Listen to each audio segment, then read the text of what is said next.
Hello, today is April 21st, 2016. I'm meeting with Mr. Jeff Birdwell at his home in Arvada, Colorado. My name is Brad Hoops. I'm the interviewer for the Northern Colorado Veterans History Project. Welcome, Jeff, and thanks for sitting down today to tell your story. It's my pleasure. Good.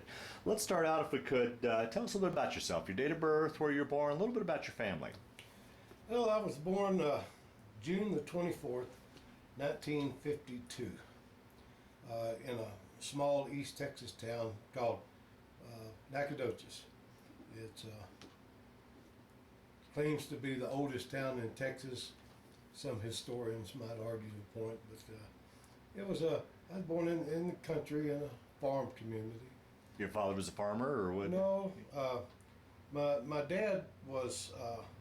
I'll give you just a brief history. Okay. Yeah. I was born June the 24th. My dad and my biological mom divorced, I guess, like 9 months after I was born, and my grandmother raised me. Okay. And my grandfather was a World War I veteran. Wow. He was exposed to mustard gas, and he had a lot of physical complications, but that eventually killed him, and he died in Waco, Texas VA hospital in 1960. I remember I was like 8 years old, almost 8 years old. And I remember his funeral, but not much more than that. Anyway, my grandmother raised me until when I was about 11. I started working on a dairy farm on a neighbor's of ours. A year later, my uncle had a dairy farm. He needed a full-time hand, so at about 12, I started working full-time at this dairy farm. And you know, in the summertime, we did farm work. Cut, raked, and baled hay, and did farm chores and stuff.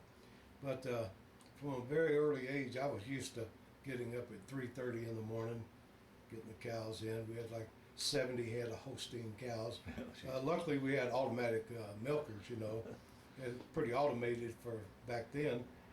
And I worked on that farm until I graduated from high school.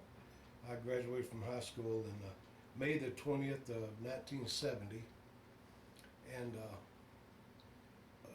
after that, I thought I would go out and, make my mark in the world, leave the farm. Yeah. It was time to leave the farm. So I bummed around that summer, 2 or 3 different jobs. I really couldn't find exactly what I was looking for. And finally, in about August, Georgia Pacific built this plywood mill outside our town. It was the only union job anywhere around there, This was rural Texas in the early or late 60s, early 70s. So I trained to be a lathe operator, and here I was, 18-year-old kid.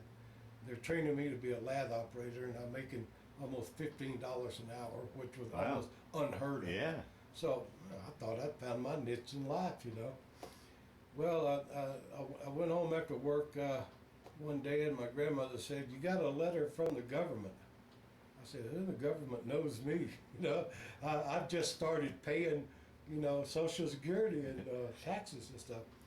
So I opened it up, and I remember verbatim what it said. It said, "Greetings. Your friends and relatives have selected you for induction into the armed forces of the United States. You're to report to," and it had the place for me to report to. So crap. Here I was on Easy Street and not thinking about the draft, where I grew up in rural Texas. We didn't get caught up in like the protest and. Oh, right. Yeah. Right. Yeah. Of course, we watched Walter. Yeah. On TV each night, and on a couple of debates in high school, I was always the guy that was anti-war and stuff. Oh, really? Yeah.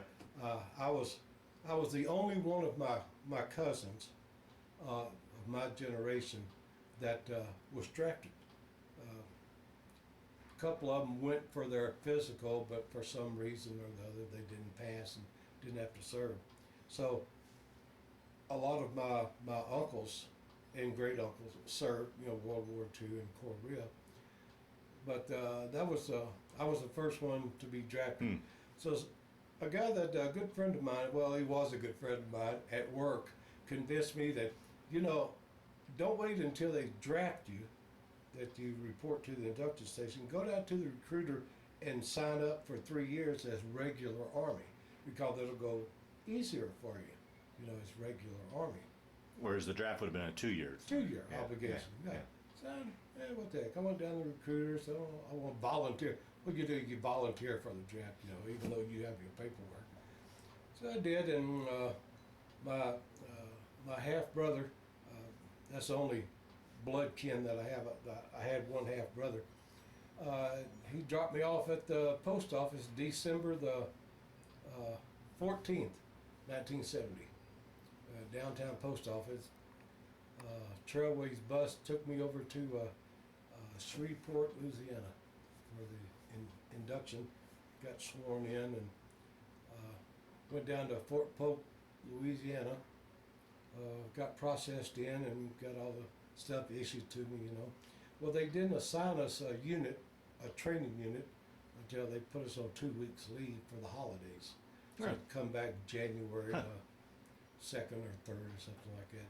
So went home for a couple of weeks, but I took a basic at Fort Polk, Louisiana, and then my MOS was 11 Bravo Infantry. Big surprise. Well, now, how was that? How was that transition going from civilian life into military life for you? To me, it was great. Oh, really? I loved it because I didn't have to get up at 3:30 in the morning. I didn't have to mess with those stinky, nasty cows. Get home at 7, 8 o'clock at night. You're tired. You're just dragging. There wasn't much of a social life for you. Yeah. I played. My high school in Central Heights, Texas, which was just north of Nacogdoches, was a Class B school. That was the smallest Texas school back then, and the only sport we had was basketball, and a little bit of baseball in the summer. But anyway, I loved the transition. I got clothes to wear. I got 3 meals a day. I got a roof over my head. I got paid for it. Even though I remember my first paycheck was $33.40, I believe. But anyway, I enjoyed it. I did my AIT up at a lot of guys that served in the infantry and the army trained at Fort Polk. Remember Tigerland? That was hundreds of thousands of troops went through Tigerland, and I got the experience there. So then after that, they sent me to Fort Benning, Georgia, for some more training, and I finished the training at Fort Benning, and I got orders for Vietnam. Oh boy. Everybody else in my training unit went to Germany because they were winding down, where they were pulling out combat troops. Nixon and Kissinger and their agreement with whoever they agreed with, they started pulling out combat troops. So I went to September. I was on a flight to out of San Francisco. We stopped over in Alaska, and then into Japan, and from Japan changed planes and ended up in Bien Hoa, South Vietnam. How was that flight? I mean, it's a long flight, a lot of legs. You've got a lot of downtime to think. I mean, were you thinking at all about, boy, I'm flying into harm's way? Or what do you remember? I was the 19-year-old kid. Yeah. Invincible. I've got plenty. I'm Superman. Yeah. I just finished some intense infantry training, and I'm ready to go. I'm ready to conquer the world, and I really didn't think about Vietnam that much. I guess when it's all said and done, you rely on your training. You one thing I tried to do was listen to people that had been there or in that situation, and of course, no two people, Yeah. react the same. But I was 19. The thing I remember about the flight to Vietnam was that when we stopped over in Alaska, they let us off the plane, and I remember in the where the gate was, or in that lobby of the Anchorage airport, there was this huge stuffed brown, or wasn't a grizzly, a brown bear, and this thing was about 12 foot tall, and it was standing up on its hind legs with his claws out. And I looked at that and I said, note to self, don't mess with this guy. Stay away from bears. But I got to Vietnam. Of course, it was hot, but it's hot in East Texas too. Well, how was I've always heard when you climbed off that plane that people talk about it feeling like a sauna bath and the smell when Look, I had trained at Fort Polk, Louisiana. Been to Columbus, Georgia, at Fort Benning. It's hot and humid. Yeah, okay. It wasn't much. Oh, okay. All right. There, we were. I don't remember the seasons and stuff, but I remember it raining a lot, and then it'd be. We never had more than 3 or 4 days at a stretch. Where Yeah. nice, never any Colorado weather. Yeah, right, right. It's just hot and humid, and but I was in good shape, and I really didn't think about it. What I did think about was that after we processed in at Benoit, and I was assigned to the 101st, flew up to Fubai, where Camp Eagle was, and we had like a 5-day orientation, to go through, and then you're issued your rucksack and all your field equipment, and you're sent out to your unit. Well, I was assigned to Delta Company, 1st Platoon, 2nd of the 327th, no slack. And it was the 2nd of the 327th was part of 1st Brigade. It was the very first unit from the 101st in Vietnam in 1966 when it came over. They came over on ships and landed there at Cameron Bay. It was the last unit to leave Vietnam. Really? Huh? In March of 1972. But I was a pretty big boy, and kind of the SOP in the unit there was that the new guys were the ones that walked point, because it was like in a lot of movies you see, especially in Platoon. They have people to walk point because if you get killed or wounded walking point, then it's no big loss, because you're the new guy. Right. People that have been there, 6 months or longer, so no, they don't walk point. But one thing I did notice, I've had 44 years now to reflect on, think about things, and you see like Ken Burns and stuff did his series on Vietnam and stuff, and I watched that and have read quite a few books, and now with the internet and stuff, you can learn a lot of things about your units. But we were, after I got there, September seemed to be the cutoff for replacements because they were getting the combat units out of country. Well, we didn't have any replacements come in after me, so our platoon, which normally has, over 40 people in it, we barely had, we had 22 to 25 people. It was like a reinforced squad, or 2 squads. So we started out in Fubai at Camp Eagle, and I remember the Bob Hope Christmas show. Oh, really? Yeah. We saw that. It came to Fubai in November.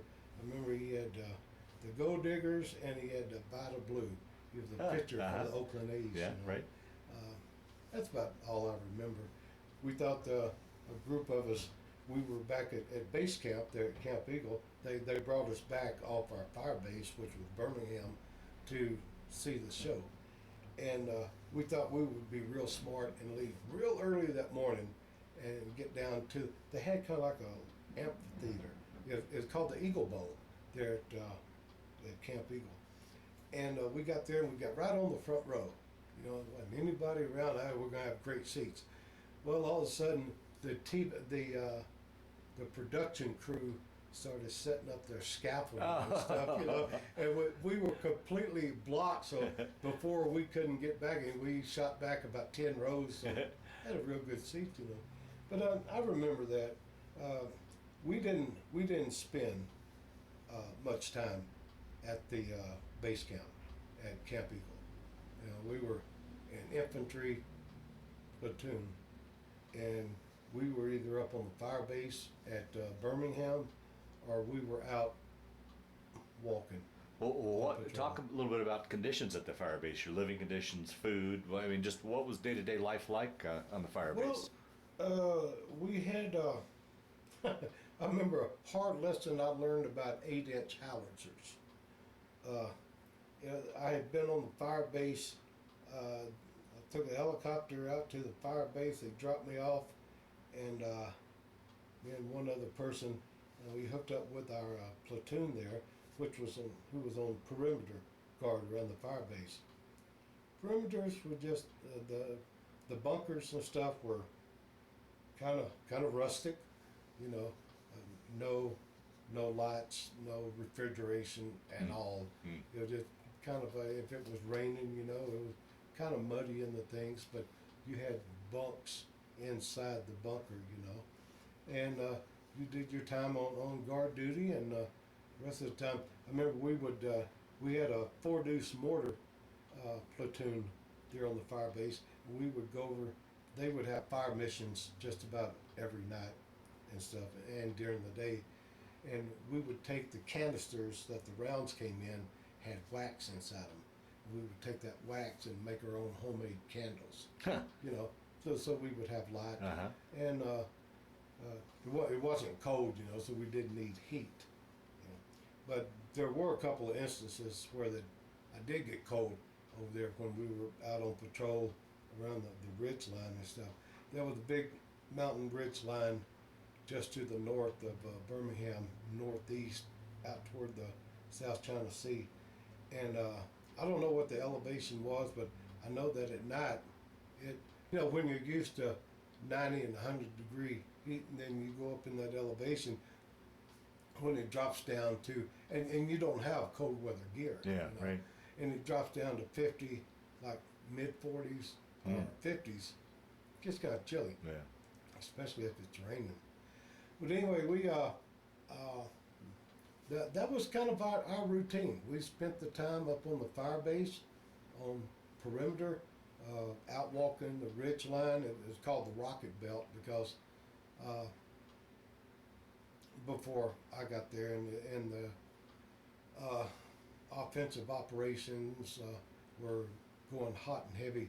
That used to be a launching point for 122 rockets, or rockets that the North Vietnamese would fire into Phu Bai. You know.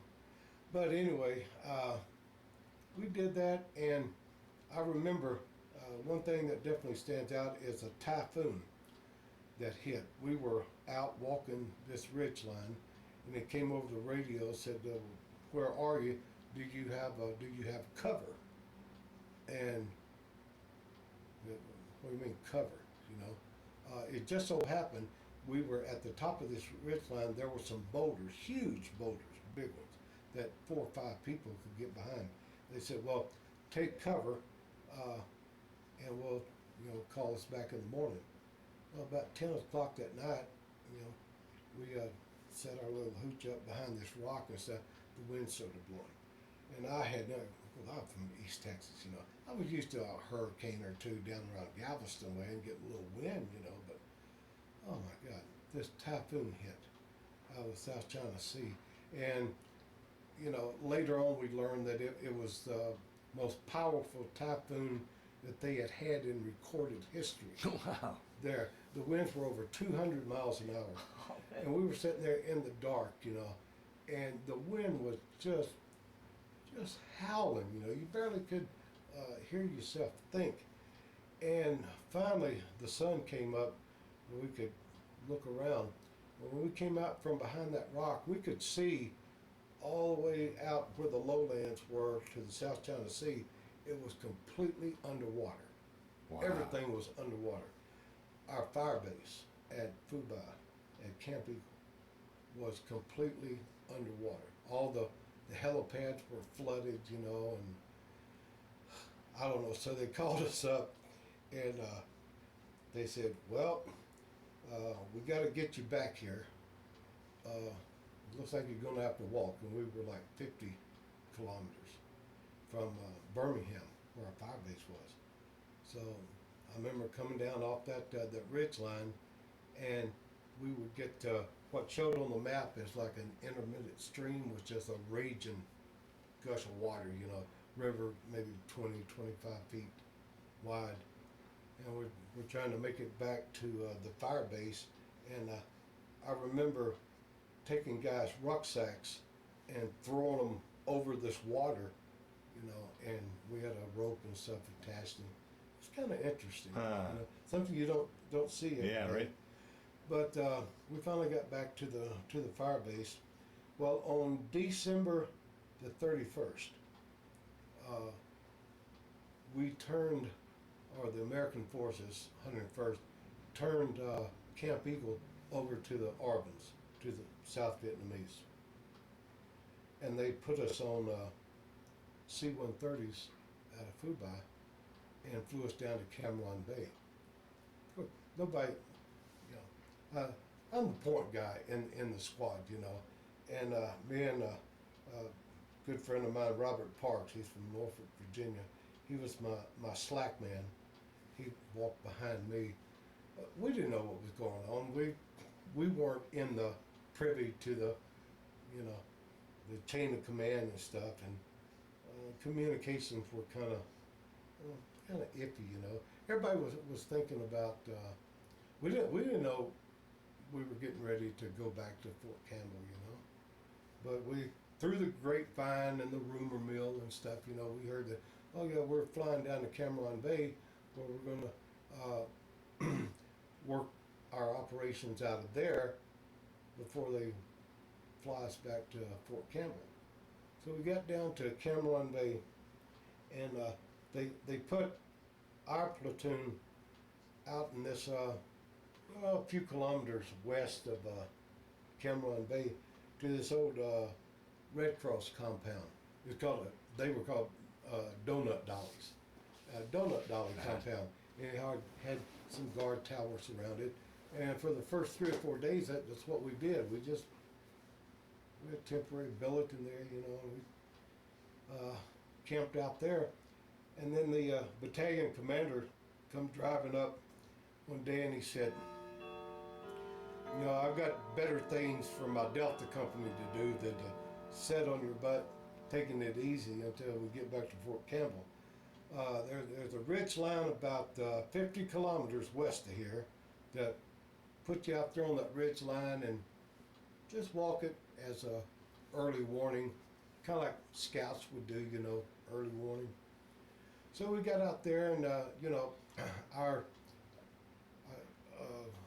load for the field was a 7-day supply.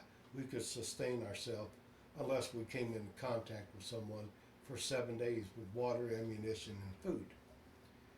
Well, we were coming up on day 7, and the platoon sergeant, who was this Bertolani was his name, Bertolani.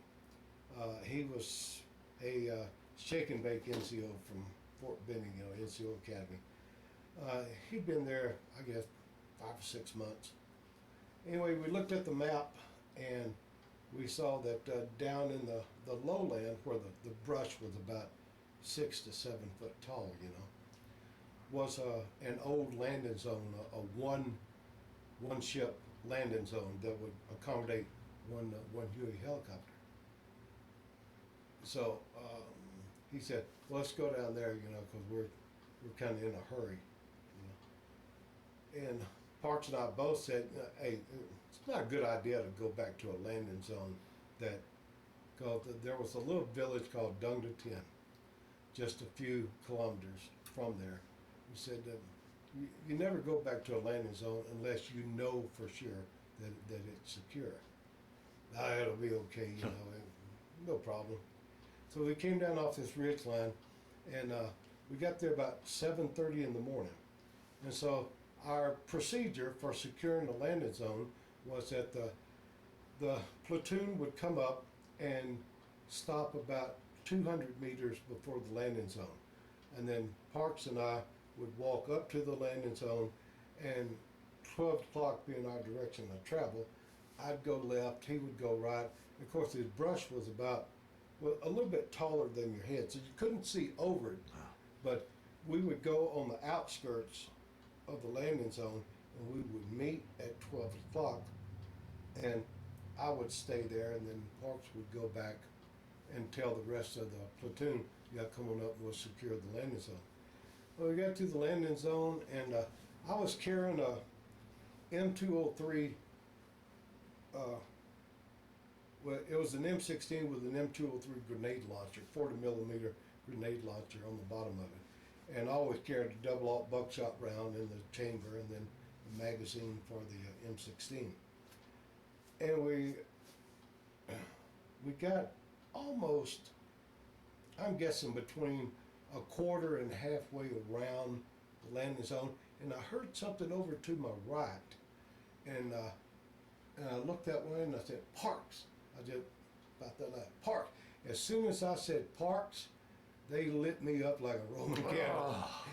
There was, well, I found this out later, you know, I got hit 5 times in the right side with AK-47 and a 32 check, 4 rounds of the AK and 1 round of the 32 check submachine gun pistol caught me on the right hand side.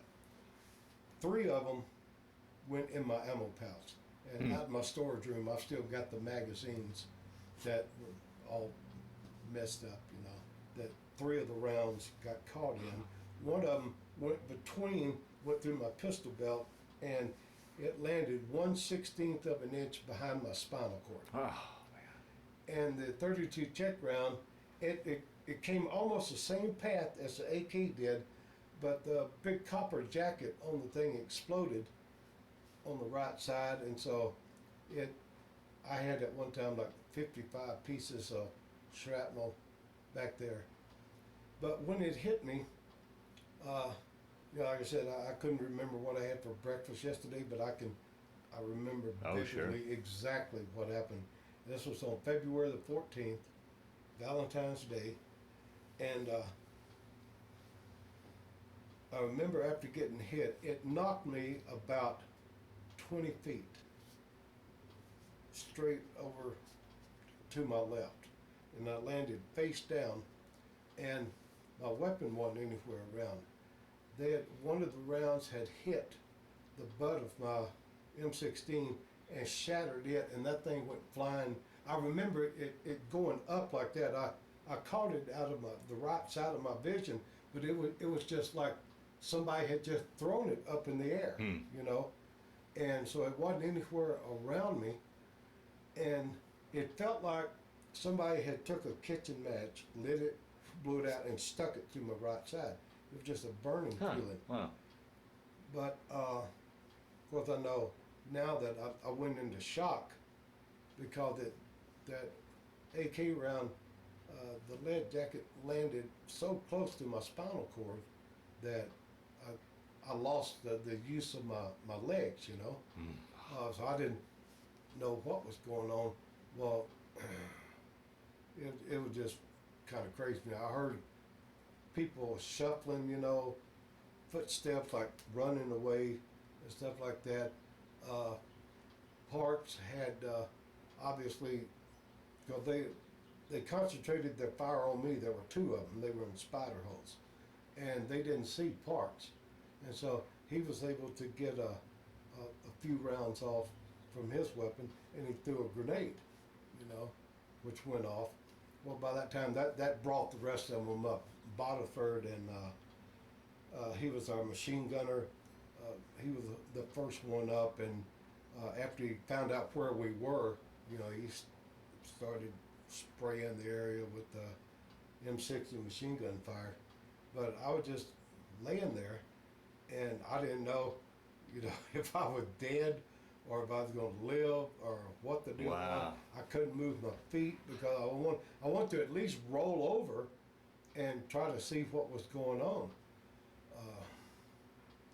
Finally, the medic got to me, and he checked.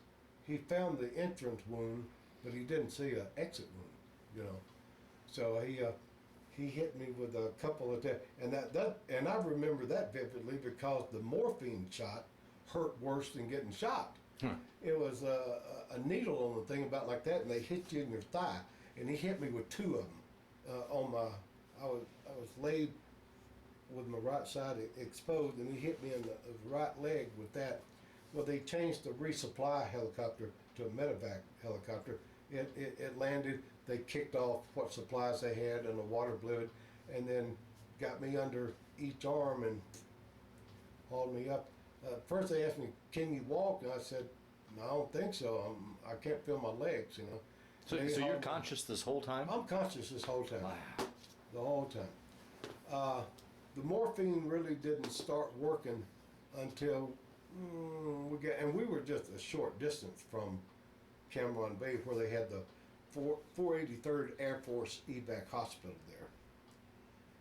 And I remember the helicopter ride because I was still laying on my stomach because they didn't know, you know, what was wrong with my back or anything, so they laid me on my stomach.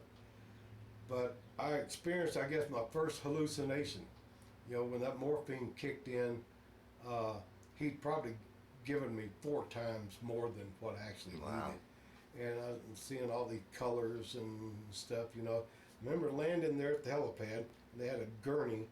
I looked to my left and I saw there were 4 or 5 of them standing there from the hospital with a gurney. And they pulled me off and laid me on the gurney. They laid me on my back, you know. So much for communicating you know, or triaging the patient. So they took me in the emergency room, and I remember that I was still conscious, you know, and they started cutting my pants off, you know, with scissors. And when they cut through the right pocket of my pants, I had a white phosphorus grenade in that pocket. It come falling off on the floor of the emergency room. And at the same time, they cut through my left side, and I had 2 frags in that pocket, and they come rolling off in the emergency room. And of course, that was a little bit of excitement there with the nurses grabbing the grenades and getting them out of there. And I was okay to the point that they transferred me to this other table. I guess it was to take an x-ray. The table would move up like that and down. And I remember as soon as it started up, you know, I don't remember anything after that. I just passed out. I think it was where the damage was in my L4 and L5, right behind my spinal cord. Finally, it couldn't take it anymore, you know, and I just passed out. Next thing I know, I'm waking up in a ward, and I'm, you know, in a hospital bed. But the doctor came in to see me later on that day, and he said, "Consider yourself the luckiest turd in Vietnam." I said, "What's that?" He said, "Because I pulled that bullet out. It was 1/16 of an inch behind your spinal cord." He said, "You came that close to being paralyzed from your waist down." I said, "Well, okay, you know, even though I got shot up, you know, I'm lucky. You know, I'm lucky to be alive, and I still didn't have much movement in my legs, you know. So I was in the hospital ward. I remember after I woke up, there was a Vietnamese kid, couldn't have been more than 8 or 9 years old. was a burn victim. Story I found out, he was playing with these barrels of empty barrels of Petaprime. It was that black tar that they used to seal PSP steel and stuff, and he somehow struck a match, you know, and just burned everything from about here up, you know. I remember waking up and there was this Vietnamese kid all wrapped up in bandages, looking at, you know, like, I don't know if he was looking at me or he was just staring forward, but I said, it's something you don't see every day. But I was the only one in the ward, you know, just being this Vietnamese kid. I remember Captain Peterson was her name. She was an Air Force nurse. Oh, I think on about the second day, the battalion commander, battalion sergeant major, and the adjutant, it was pretty early in the morning, and Captain Peterson was gone taking care of something, and there wasn't anybody on the ward. They come walking in. Hey, Birdwell, how you doing? You know, blah blah blah. How you feeling? You know, well, you can't tell your battalion commander, well, I feel like crappy. I feel like I've just been shot, you know. But he said, well, can you set up on the bed? I said, yeah, because they had me setting up a couple of times. I said, sure. So I set up on the edge of the bed, and the adjutant found a wheelchair. He said, oh, how about sitting in this wheelchair? So I sit in the wheelchair. And he pinned a Bronze Star and a Purple Heart and a CIB on me, on my pajamas, you know, hospital pajamas. And off they went, you know, 5 minutes, bim bam, thank you ma'am, and gone, you know. And so I'm sitting there in this chair. I said, well, these turds wouldn't help me back in the bed, you know, and there's nobody here. Well, Captain Peterson finally came walking in. She said, hey, what do we have here? You know, and I had these medals there. I said, oh, my battalion commander was here, and sergeant major and adjutant, and they awarded me with these. Well, we got to get a picture of this. And she had a little Kodak camera, you know, and she took a picture of it. And she helped me back in the bed. And about 2 days later, she came in and she said, well, they decided to medevac you, you know, because I had 2 parallel tubes running from my right side coming out my back, you know. I guess it was for infection control, so it would drain, you know, and stuff. She said, we can't, you're injured to the point that you can't go back out, and your unit's going back to the States pretty soon anyway, so we're going to medevac you out of here. They did. I asked her to push me down. You know, the only communication we had back then was a MAR station. There was none of these cell phones. Yeah, right. Yeah. Nothing like that. You know, snail mail. Yeah, right. And MAR station, where you finish your conversation, you got to say over. You know, so the other person could talk. Anyway, she wheeled me down to the MAR station there in the hospital, and I forget. It was like mid-afternoon, so I think it was pretty early in the morning back in Texas, you know. And the only 2 people I knew to call were my grandmother or my fiance, who I married after I got back to the States. Now, was she your fiance when you left, or did you meet her after you? Well, I met her briefly before I went to Vietnam. Okay, so she wasn't your fiance at that point? No. Okay. But she was the only one that I knew. I knew her phone number, you know. And I didn't want to call my grandmother because, you know, she was 70, 71 years old, you know. And I didn't want to upset her. Oh, so the Army wouldn't have notified her of that? Well, they would. Yeah. You know. But they never did. Oh, really? You know, Army never. I'll tell you a little short story about that. No. How well the word gets around, you know, at casualty control. Nowadays, it's totally different, you know. Anyway, I called my wife or my fiance. I said, hey, I'm coming home. I'm being medevaced.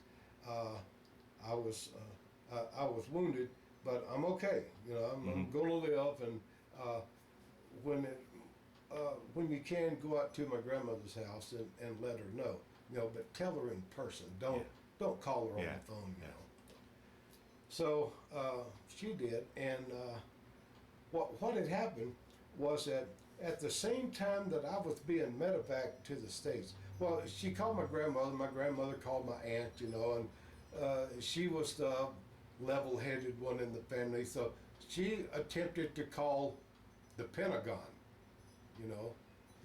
I don't know who she talked to in the Pentagon, but I guess she found a number that you could call about the medevacs and stuff.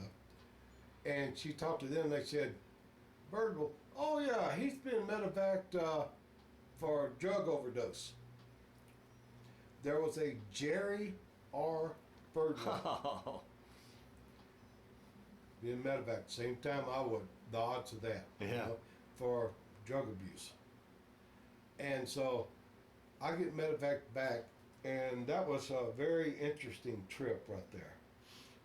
The plane, medevac plane, left Vietnam, and I was a litter patient,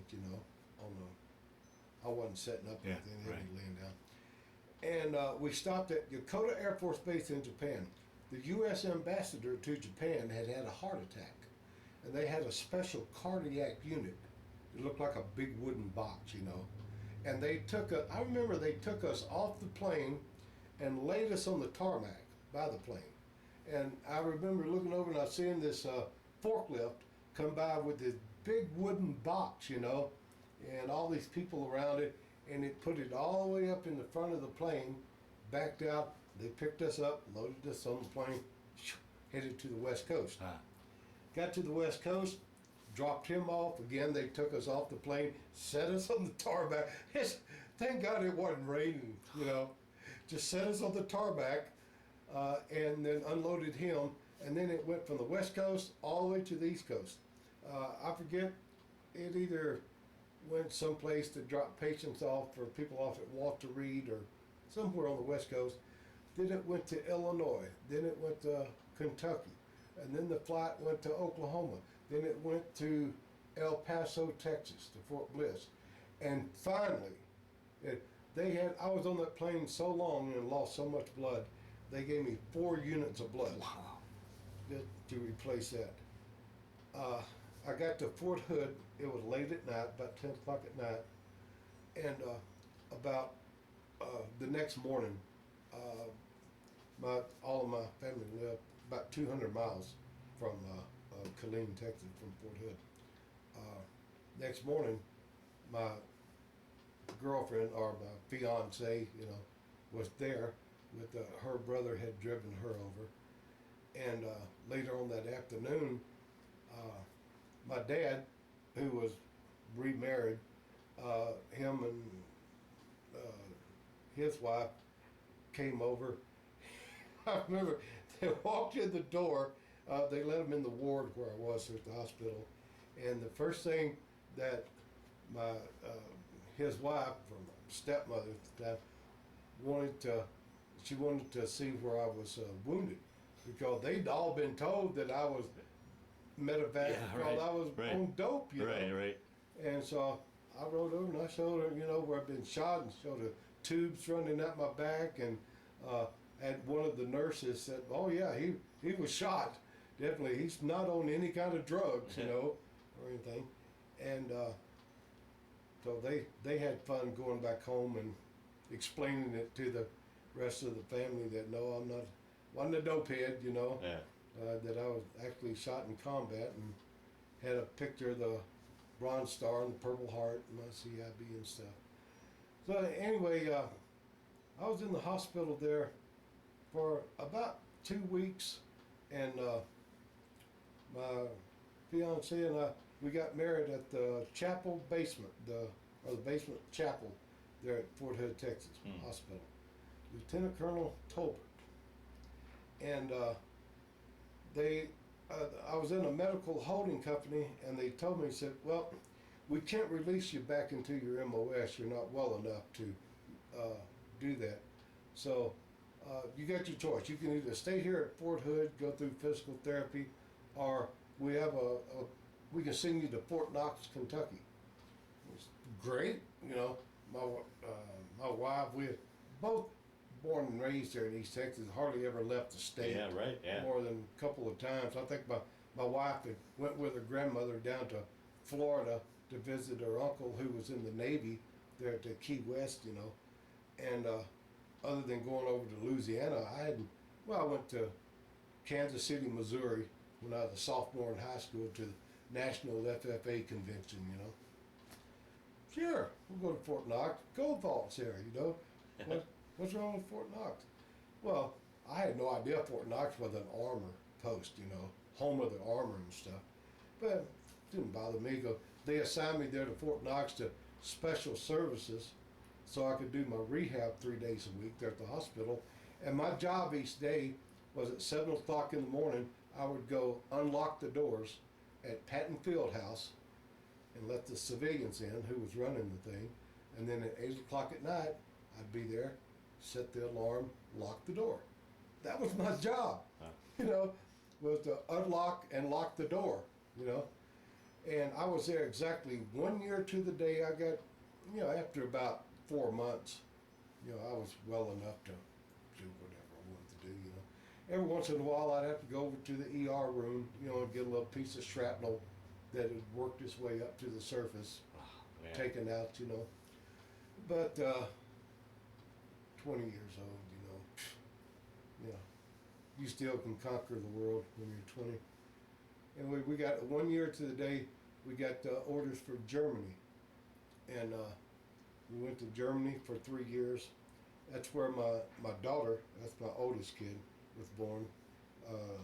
She was born in 76, March the 15th of 76, right before the bicentennial.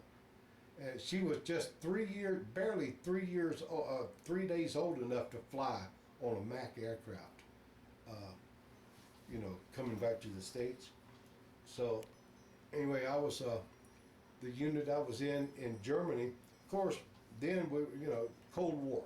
Right, yeah. Everything was focused on the Cold War, Russia, Big Bear from the West, and the Fulda Gap, and the threat, and all of that. But I was assigned to an infantry unit that pulled guard duty at a Pershing missile base in Spine-Gartok. So it was sweet duty. We were on a 6-6-6 rotation. 6 weeks on guard site, 6 weeks of comp time, 6 weeks of training. So you never had to use your leave or anything. You had 6 weeks as long as they had a number or a place where they could get a hold of you. So my wife and I, we traveled all over the place. Oh, wonderful. We drove up to Amsterdam, and we visited all of the World War II cemeteries there in Holland and stuff, and it was amazing. Well, now, how were you feeling at this point physically? Were you fully recovered from your wounds? I was fully recovered. Yeah. When you're 19, 20 years old, what's been damaged back there, scar tissue forms in there. It's just like plaster. It just plugs everything up, It wasn't until I hit 50, oh, boy. That it all started coming apart. Yeah. But anyway, Germany there to 76 and came back to Fort Knox, Kentucky. And because there was an infantry battalion there that supported the Armor Brigade. I was lucky and fortunate enough to go through a lot of different transitions from 1970 to 1991. In 1970, they had just switched over from the old M14 rifle to the M16. They had switched over from the old brown boot army to the OD green fatigues and black boots. They were in the 70s and stuff, mid 70s, after Vietnam had settled down a little bit. The Army went to this combined arms concept. Artillery, infantry, and armor, all working together, as a task force. What led to what today is the modern day task force, And a lot of new weapons and stuff were being experimented with, and it was really, for an infantry guy, it was a great time, you know.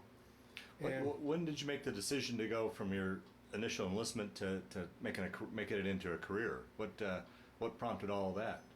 oh, after I got medevac back, what prompted that was that in my hometown, see the plywood plant where I worked, it burnt down Oh, like 6 months after I went Oh, into really? the service. So that option was.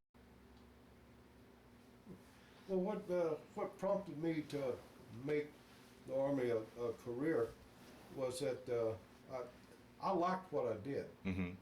I enjoyed being in the infantry, and on reflection now, 40-something years later, always liked the infantry units, where there was always this the tit and tat between the straight leg and the airborne and the mechanized and all that, But infantry overall, I enjoyed that because of the discipline. The people, the enlisted, the NCOs, officers, all took. It was unfathomable for you to come out with frumpy looking fatigues or something, your boots not shined. That was just, you just didn't do that. You had more pride in what you did, because you were the infantry. You were the queen of battle. The old slogan, "Follow me," and all that. Well, ours was "Lead, follow, or get the hell out of the way." That's what we did, and we took a lot of pride in what we did, and I always enjoyed being. Now we had some better or worse times than others, Like in Germany in the early '70s, there was problems with drugs, and race relations were kind of at their lowest then, not only with the Army but with all the branches and stuff. But like everything else, we took the lead on it and started doing race relations classes, and it didn't take much for us to realize that, hey, we're all in this thing together. You'll get shot just as quick if you're a black man, Yeah. if you're Hispanic, or if you're white. So you better work together. So anyway, we made it through that, and things started getting a little better. It was kind of bad times through the Carter administration. Carter, for him being an old Navy guy, he sure let the military down quite a bit.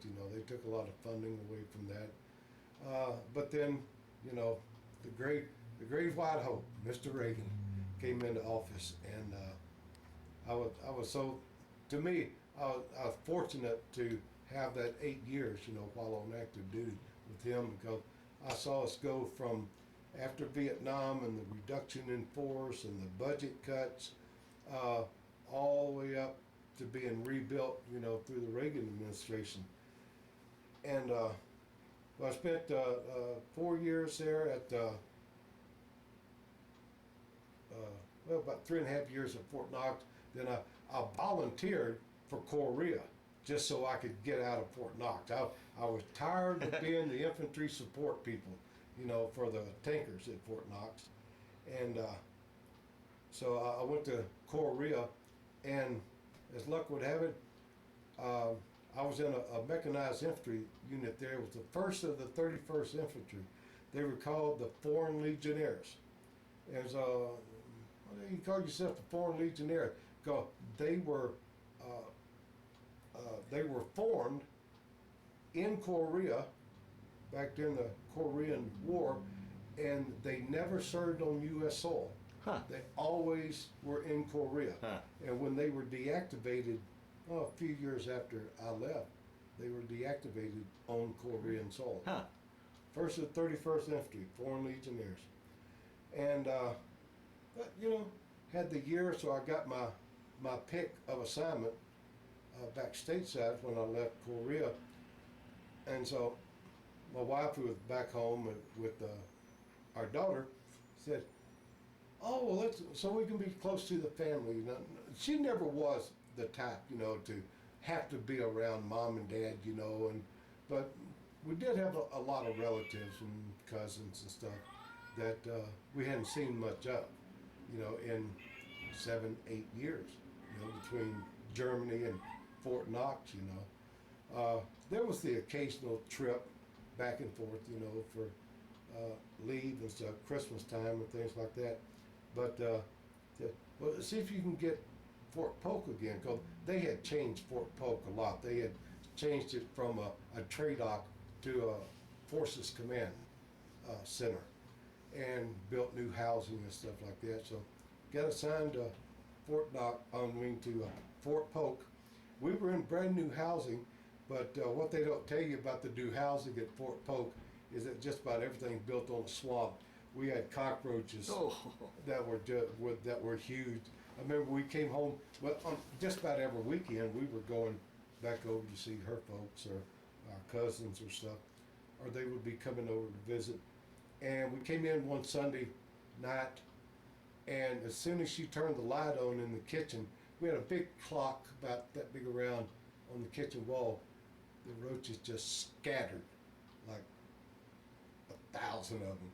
She said, I'm not coming back in this house until the exterminators come. Well, they came the next day, and there's always trouble with roaches, you know, but the house, you know, we had our own garage and 2-story brand new housing and stuff. It was okay. But the old homecoming at Fort Polk wore off real quick, you know. Finally, my wife said, "Hey, we gotta get out of here, you know. We're spending too much time back home, you know, and it's something every weekend. You know, we kind of enjoyed being just by ourselves, like in Germany or at Fort Knox and stuff. And I think that's what helped us more than anything, was that we didn't have anybody to run home to or squall to, you know, or cry about or complain about. It was just us. We were on our own, you know, and we learned to work through through, you know, instances or things that would might pose a problem. So I had re-enlistment coming up, and so I asked the recruiter. I said, what are my options for this re-enlistment? Well, we've got Panama, or you can stay here, and it was a 6-year re-enlistment, or we just got this assignment open in Alaska. So I didn't know anything about Alaska. my uncle and my dad had worked on the, matter of fact, my uncle started working for Great Cove Marine on the Alaska pipeline when they cleared the right-of-way for it back in the early 60s. And he worked on it until they completed it. That's all I knew about Alaska, that my uncle and them, they would come in every summer for a couple of weeks to visit, and then they were driving this long trip, you know, this gravel road back through Canada and Alaska. But anyway, I said, okay, Alaska it is. I told my wife, and she said, yeah, great, sounds fun, you know. My daughter was about 6 years old, about 6 or 7. And I remember we went home on leave for almost a month. I had a lot of leave time built up, and I worked with my father-in-law. During that month, he built residential homes and stuff, and I worked with him. And about a week before we left, I had a good friend of mine I knew in high school. He was selling it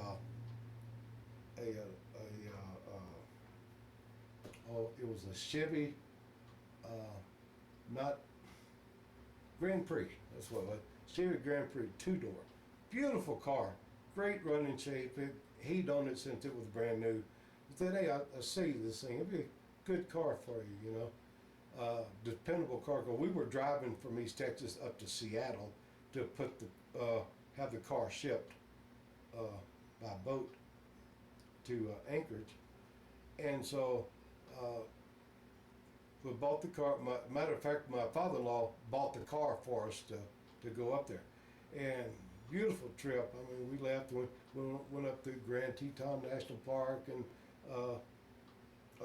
where Old Faithful is, you Yellowstone. know. Yeah, Yellowstone, and it was a great trip, wonderful trip. It was in like middle of July. We were so glad to get out of East Texas. It was so freaking hot. But anyway, we had a really, really good trip. And so we got to Alaska, and this was like, the 1st of August. And I'm glad we got there in the summertime because we got to gradually acclimate, to it. I was in the, was assigned to the 4th, yeah, 4th of the 327th Infantry. At that time, they had this this unit rotation thing going, where they had 3 battalions, the 4th, 5th, and 6th battalions of the 327th would rotate back to Fort Campbell, Kentucky. And I had been in the 2nd of the 327th in Vietnam. All the time in all the units I spent at Fort Campbell, or with the 101st, they were all with 1st Brigade in the 327th. I never got out of the 327th, but I was glad. They were good units. Anyway, we spent 3 years in Alaska. Loved it. Loved the duty. Really? Yeah. Yeah. Enjoyed every minute of it. You were up there. Okay, your primary mission was on paper, was to protect or to maintain the territorial integrity of the state of Alaska. Second was to protect the pipeline. They should have reversed it because, the Alaska National Guard and all the other services are going to protect the territory of Alaska. But you have to protect those pumping stations on the Alaska pipeline. Just the top of the Cold War. Yeah. Right. Well, everybody knew that the first place that Russia was going to hit, they were going to stream across the Bering Strait and knock out that pipeline, So it was some pretty interesting training that we went through up there. But that's what you did. You were in Alaska. You did cold weather training, and they were really neat about it because you did all your training from like the 1st of October or the middle of September all the way through like the middle of May. You did all your cold weather training then. And then in the summer months, they let you alone, you comp time or whatever, you could use your leave time. And of course, I can't say enough about the hunting and fishing up there. I wasn't a hunter, but I loved to fish, salmon fishing. And the guy, I worked in battalion operations and training, and I got to know the civilian that ran range control there at Fort Richardson, and he used to take me every summer up to Kitna, Alaska, and go dip netting. We'd go every summer. There's a picture. That one right there. That's a 55.5-pound king salmon that I dip netted out of the Kitna River. And that was one of our weekend trips that we took up there. Great. You can't experience stuff like that down here. Yeah. But you, for an East Texas boy, you got used to the weather up there? And, oh, gosh, yes. Oh, really? Yeah. Huh? The only thing that almost killed me up there was about my 2nd year, I was sent to the non-commissioned officer advanced school at Fort Benning, Georgia, in July. Oh. I'm leaving Alaska, and I end up at Fort Benning, Georgia. It took about a good week to get acclimated to that place, But it was a lot of fun, It was a lot of fun. I worked as I got promoted up through the ranks after most of my time as a staff sergeant, sergeant first class. I worked in battalion operations, and training, or training and support.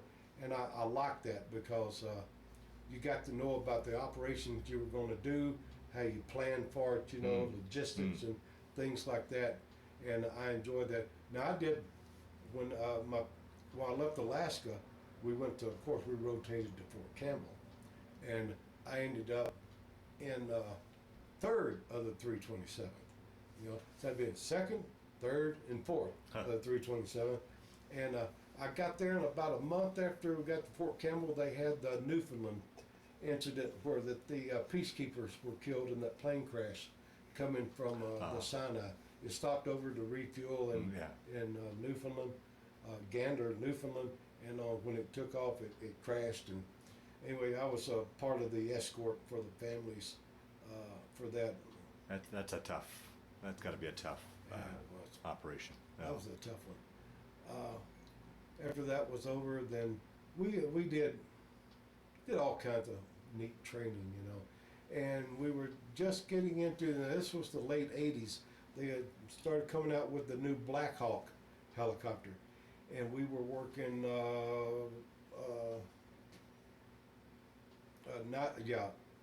NVG training using night vision goggles.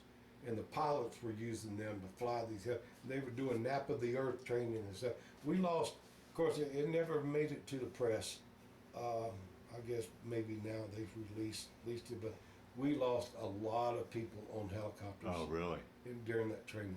Yeah, they were crashing all the time, you know.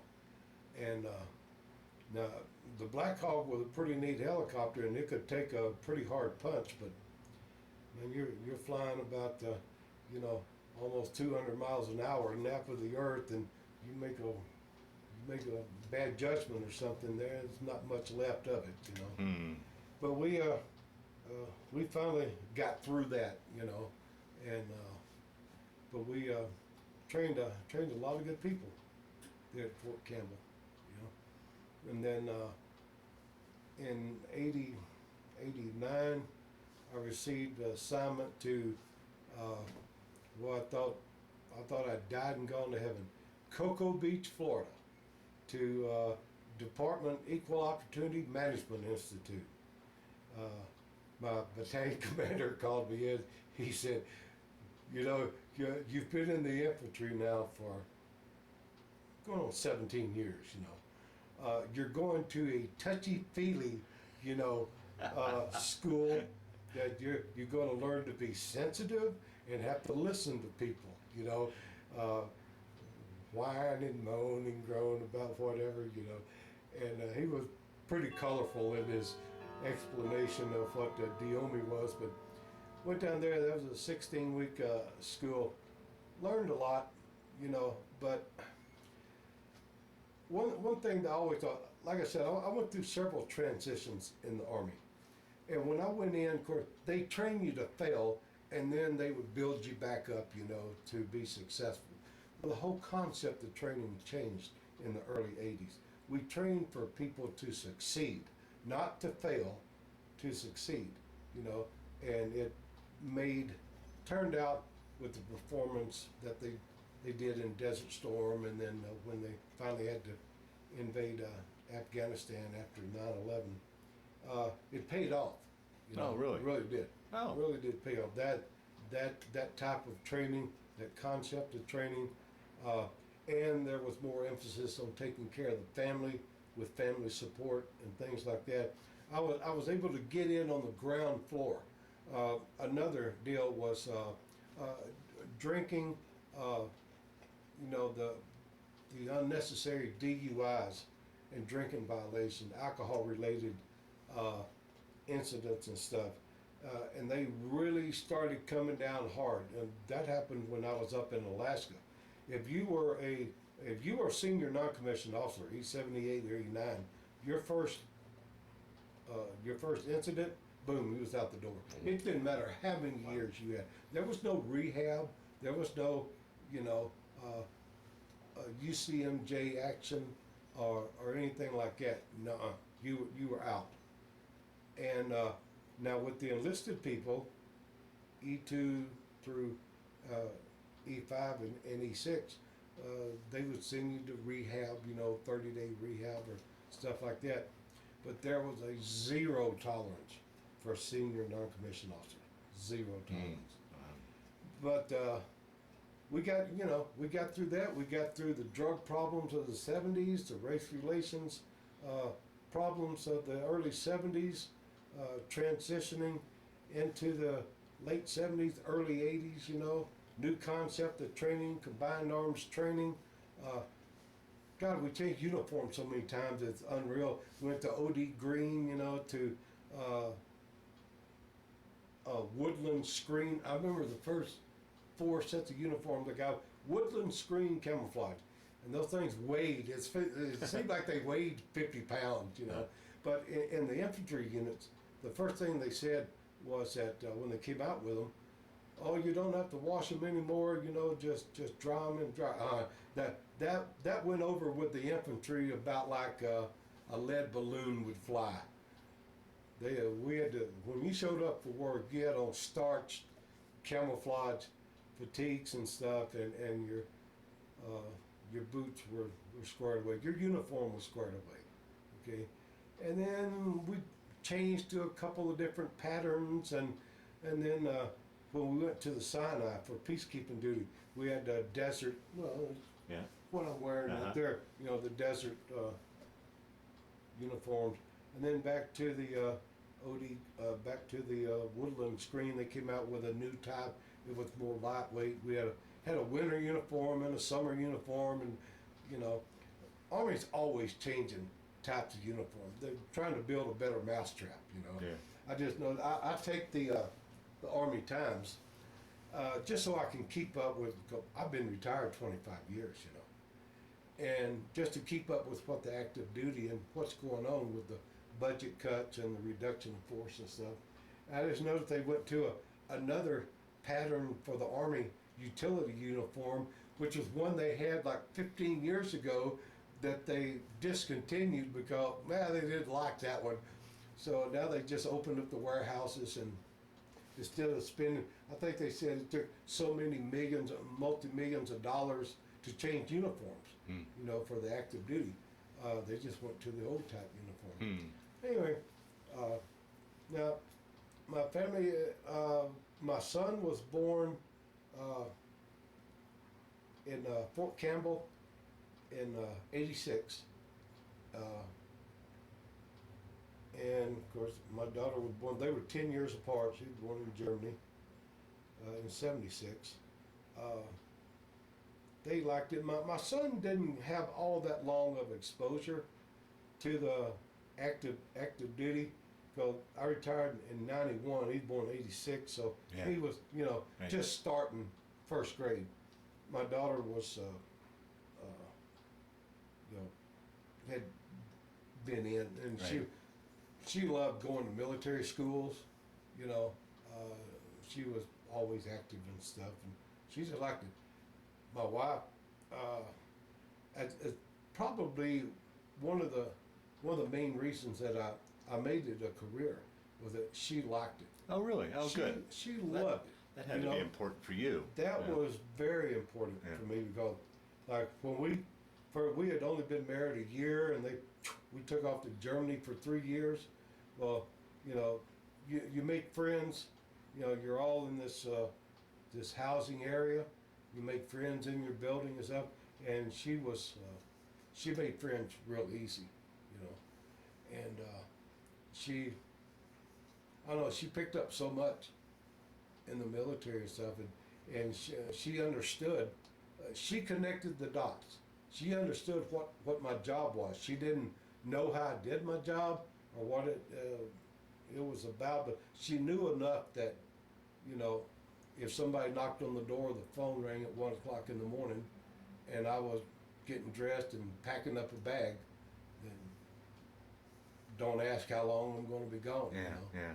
Just I'll get back when I get back. And usually I was able to call her, you know, or write a letter, you know. But back to my wife, she enjoyed it, you know.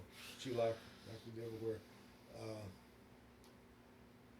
She died in 2009 from a stomach-related illness, you know. When we were in Alaska, she convinced us, and that this was experimental surgery. It was like when they were doing those lap bands, you know, and tummy staplings and things like that. And she wasn't even overweight to the point that she needed that surgery, you know. But she convinced this Air Force doctor to do that surgery, and you know it worked fine. She lost 40, 50 pounds, and shortly after the surgery. But years later, there was a problem with one of the intestines or something that they reroute, and they didn't do it right, and it eventually started leaking close to her pancreas. And the doctors kept telling her, well, you got pancreatitis. She did have pancreatitis, but that wasn't the cause of the problem. And it was like almost 10 years later that we were in Chicago, and a doctor found out that what the problem was, and he corrected it, but she had had so much damage to other parts of her internal systems that she just never recovered from it. Wow. But we went to school there in Cocoa Beach, Florida. Become very familiar with Ron John's surf shop there at Cocoa Beach, and then went to Fort Hood. You know, they kind of give you your choice of assignments after the school. We go to Fort Hood. Didn't really want to go to Fort Polk because there wasn't much of an infantry presence there at Fort Polk by then, you know. But there was at Fort Hood. So I went there, but I was an EO advisor for the 1st Cav Division. And everything was fine. I'd teach a little bit of school and do my EO studies and stuff around the units, and it's pretty neat. I thought that was a great way to finish my career, you know, and low stress, and I could concentrate on getting the family settled back home, you know, and kids in school and things like that. Oh, and then good old Desert Storm came around. Jeez. They started building up, you know, like July and August of '90 for that, and since I was down in 1st Cav, I had already put my paperwork in 6 months in advance for retirement, but General Key called me in. He said, you know, I got Charlie Green down there in the Headquarters Company Aviation Brigade, and his paperwork was in a little bit before yours. So how about taking over a Headquarters Company Aviation Brigade for me? I said, I'm an EO advisor, you know. He said, yeah, but I know that before you was the DO advisor, he had my file right there in front of him. He said, you were in the infantry for so many years. I said, yeah, and he said, and I want you to be my Headquarters Company First Sergeant. I said, oh, Christ almighty. So I had to, my wife and kids had already moved back to East Texas, you know, and they were settled in, you know, and family was there. So I remember going home that weekend and said, I've got to take a little trip over to the desert, you know, or start deploying for Desert Storm. And anyway, we got the unit over there, but I had, you know, always enjoyed the discipline in infantry units, you know, and the way that they conducted themselves. I had never in my life heard more moaning and groaning and bitching and complaining in my life before I was the first sergeant of Headquarters Company Aviation Brigade, which had warrant officers and lieutenants in there. They were pilots. They were Apache helicopter pilots, and well, just that group of people. I expected so much more out of the officer corps. You know, I said, man, you know, and none of them had ever been confronted with a wartime situation. You know, they knew nothing. You know, and a lot of things they were focused in on. I said, hey, you know, forget about that. That'll take care of itself. You know, You just rely on your training and what you've been taught, you know, and we'll get through this. And then we deployed over there. We ended up in the middle of the desert, you know, not knowing where we knew where we were, but really didn't, had no idea, you know, what was going on. None of them had been exposed to desert warfare before. So the only desert warfare I'd seen, or desert operations, was going out to Fort Irwin, California, or my 6 months in the Sinai Peninsula, you know. And so anyway, it was a learning experience for a lot of us. But the mission was completed, and you know, I was on one of the first planes out of there, and got back. And How long were you over there then? we got there like the 1st of October of 90, and we left like March the 2nd or 3rd. It was just a few days after old man George said, you know, time out, you know, let Saddam catch his breath. Because we had our tank killers, our Apaches had, when they pulled out of Kuwait, you know, all the thugs and thieves that stole all the cars and were coming back on the highway, you know, with the goods, and blew them up. Yeah. And it just created a huge traffic jam. And so when the Republican Guard and their tanks, those Russian tanks, came back, they couldn't stay on the hardtop. They had to get out in the sand, and they kicked up a sandstorm, you know, that you could see from 5 miles away, and it was just like ducks in a shooting gallery. Huh. We killed over 600, a little over 600 tanks in under 48 hours. Just as quick as you could get back and reload, refuel, and go back out. It was just, because the 101st had did the end around. They had scooped around came from the west to the east, and they were only about 30 kilometers from Baghdad, and they set up the roadblock right there. Well, they never made it back that far, you know. And we killed Republican tanks like they were going out of style. You know. Wow. But it was such a waste. I mean, it was really a waste. Saddam he was an idiot, a total idiot, megalomaniac that knew nothing about tactics or anything like that. Cared less for his men, you know, stuff like that. Once we crossed the berm, after we kicked the fight off, then that's why all of them surrendered. You know, they were starved to death. They were thirsty and starved to death. A lot of them were sick. They'd been bombed by the Air Force for 30 days, you know, constantly, round the clock bombardment. So they were pretty much, their fun meter was pegged out by the time we came across. But anyway, that was over. Got back, and I was out within 2 weeks. You know, well, I retired officially 1 April. You know, 1 April. So I forego it. I said, no, I remember Vietnam. I really don't care about all the parades and stuff, you know.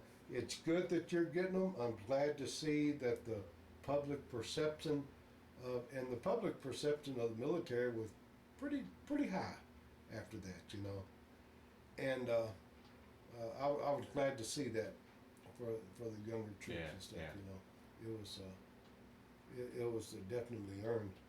And that's why it makes me be glad to see support for our troops and stuff, you know, the war in Iraq and Afghanistan and stuff. It's hard to believe that the one in Afghanistan actually lasted longer than Vietnam. I know it. Yeah. It's crazy. We just celebrated one of our 50th anniversaries out at Fort Logan of the Vietnam War, March the 29th. But anyway, I retired, went back to, and I really didn't know what I wanted to do, you know, after I retired. Well, yeah, particularly, I mean, all those years in the military, I mean, it must have been an adjustment for you to get back Well, yeah, in civilian life. And it was because you know, you have unless you have a lot of people involved in the military in your family or your relatives and stuff. None of my relatives were involved in the military, you know. So you really didn't have that much to talk about, right, yeah. you know. But I was real close to my brother-in-law, and my half-brother. Never been very close to him. He lived out in Oklahoma somewhere, and I bummed around a couple of different jobs. Well, I started working as a dispatcher for a local police department, you know, because I knew policies, procedures, and radio procedures very well, and so it was an easy transition to make there. But I worked in an office, you know. I couldn't. I had been outside all my life, you know, from a kid and in the military, and I didn't like it, so I looked for something else. And my wife's first cousin, he was the postmaster, assistant postmaster, so I had the 10-point veterans preference, and you know, I wasn't a complete idiot, you know. I passed the test and made pretty high on those, and so I went to work as a part-time employee at the post office. First, I liked the delivering rural mail because I was out, you know, in the country and stuff delivering mail. And then I moved to the city side of the house, you know, and then a city route and casing mail and stuff like that. I spent more time indoors than I did outdoors. Didn't care much about that. And then I was kind of glad when they had a furlough. And of course, me being one of the last ones hired, I was the first one to let go. So I took the Texas Department of Criminal Justice training program to be a prison guard.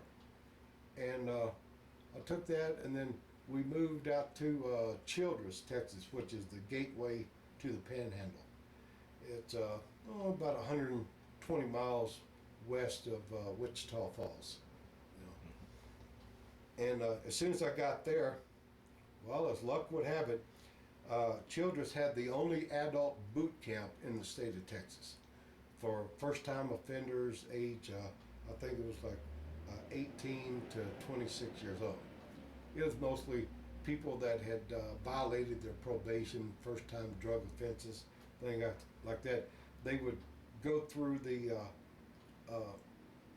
12-week boot camp program, and then the judge would adjudicate their whatever, you know, and they get to go back home. They'd still be on probation, but they wouldn't have to serve a day in prison, except for this one judge out of Houston.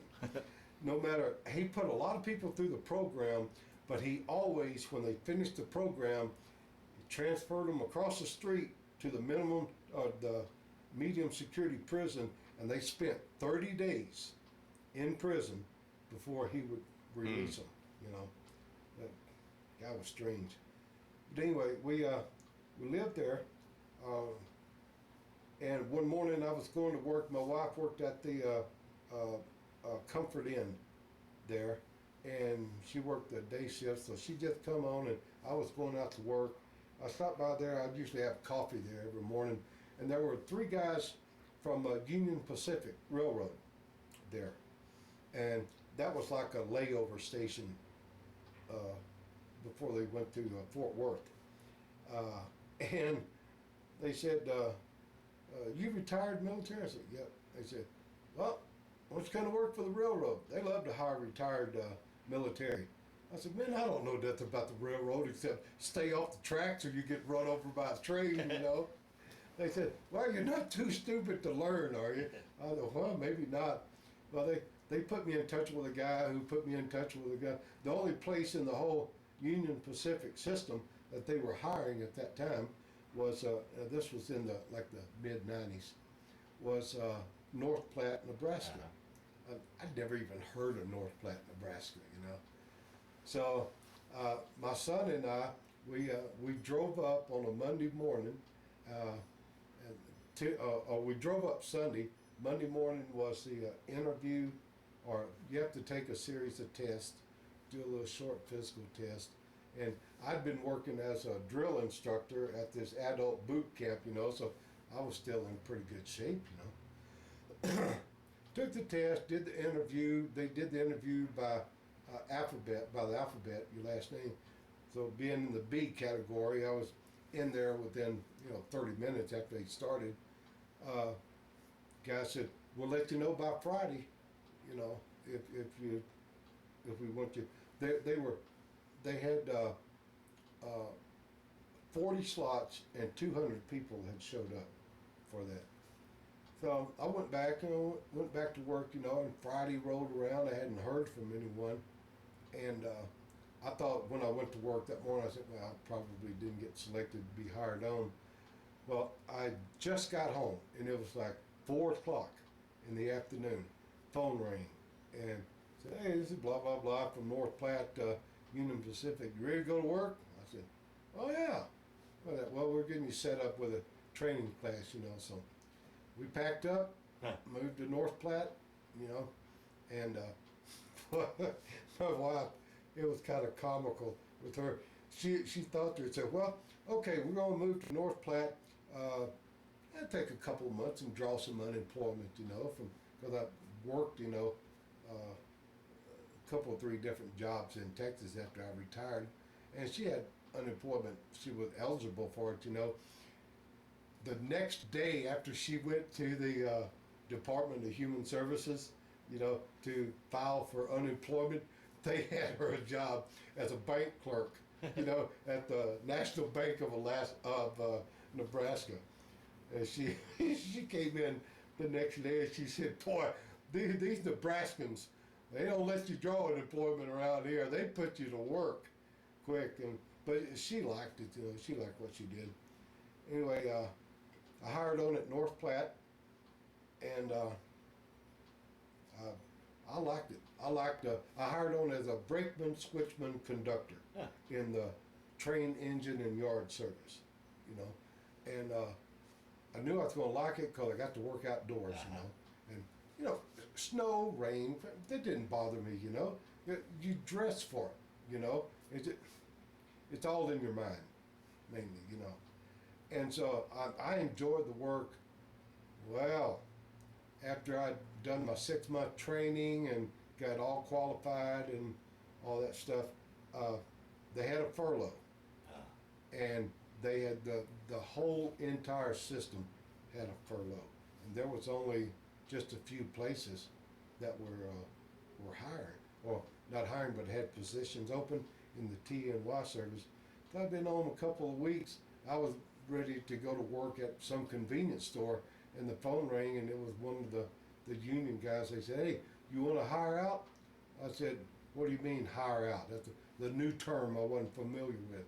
"Yeah, I mean, so you can go to work and hire out at a different place outside of the zone where you hired in, but you can take a permanent transfer."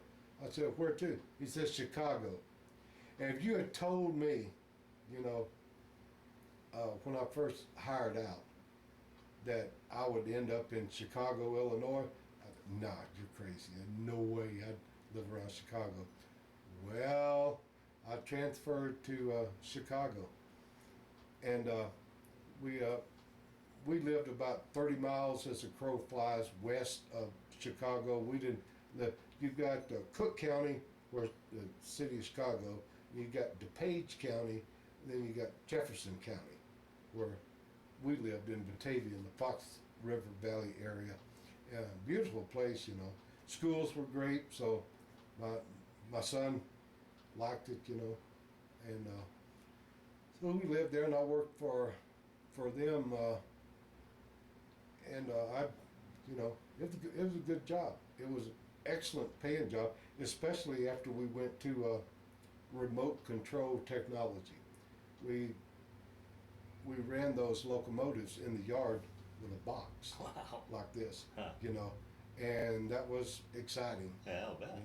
But it wasn't all that exciting for me ergonomically. It wasn't friendly because you had to wear this vest that Right. weighed about 10 pounds, and you had this 8-pound box hanging off of you, and just the ergonomics of it, wasn't, especially if you were susceptible to any back problems. Sure. Which, when I turned 50, that's when it all started falling apart, you know, when I turned 50. I had, first I got arthritis in my lower back, and then arthritis being transitory, it went to my left hip. I had that replaced in July of 2005. Then that wasn't good enough for it. It moved over to my right hip. In 2009, I had it replaced.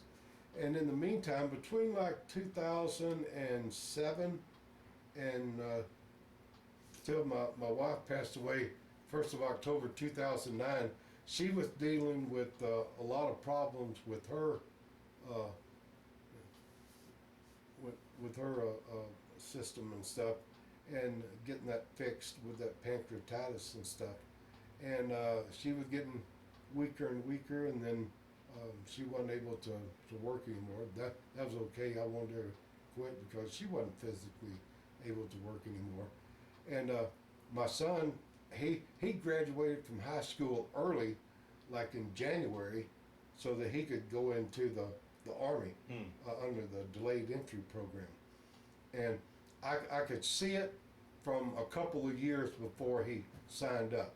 You know, I could, just the way he talked, you know, he wanted to go in the infantry, you know, do what Dad did, go in the infantry.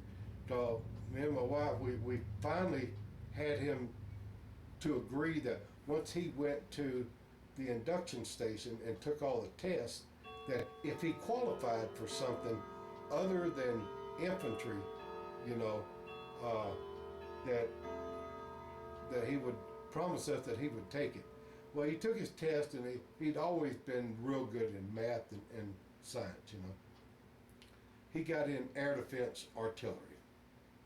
I said, that's about as close to combat arms as we would like you to get, you know. So he did. He went to Fort Sill, Oklahoma. They ended up at Fort Bliss, and after that to 82nd Airborne. And he was in Iraq. I think from 2006 to 2007 was his year in Iraq, in LSA Anaconda. And he, 4 years was enough for him. You know, he had seen Iraq, and he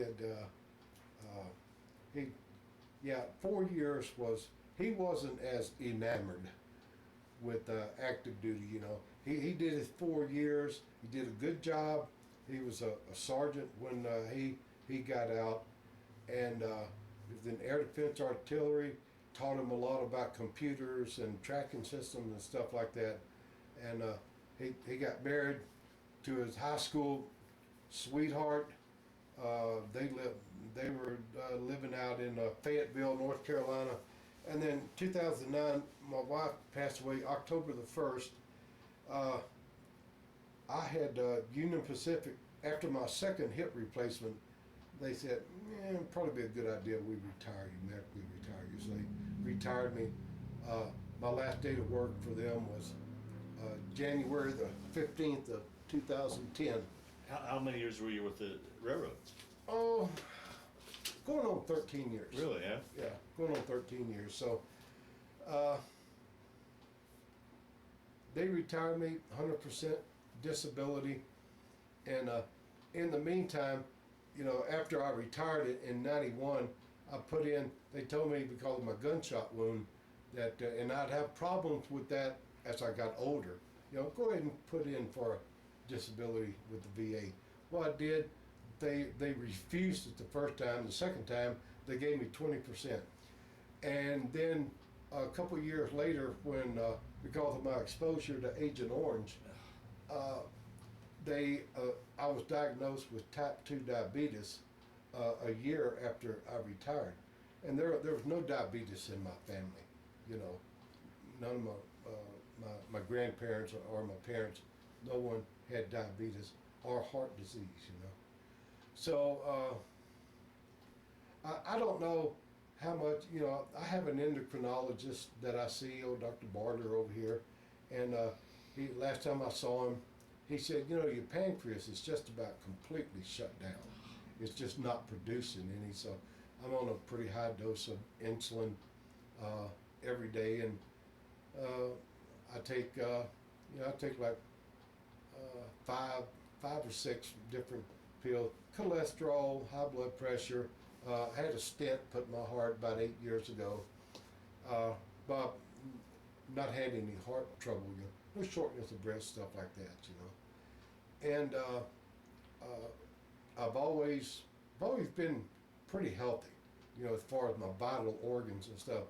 Never had anything show up on a chest X-ray, It wasn't until I remember it was Super Bowl Sunday this year that I came down with an upper respiratory infection. I mean, I was just coughing stuff up. I couldn't hardly catch my breath, So I went over to the ER room and they, you got an upper respiratory infection. And I can count the number of times that I've ever been sick, sick, like have to go to bed or to the doctor on one hand. Yeah. My whole life. Yeah. I've always been pretty healthy. So that stayed with me almost 6 weeks, Geez.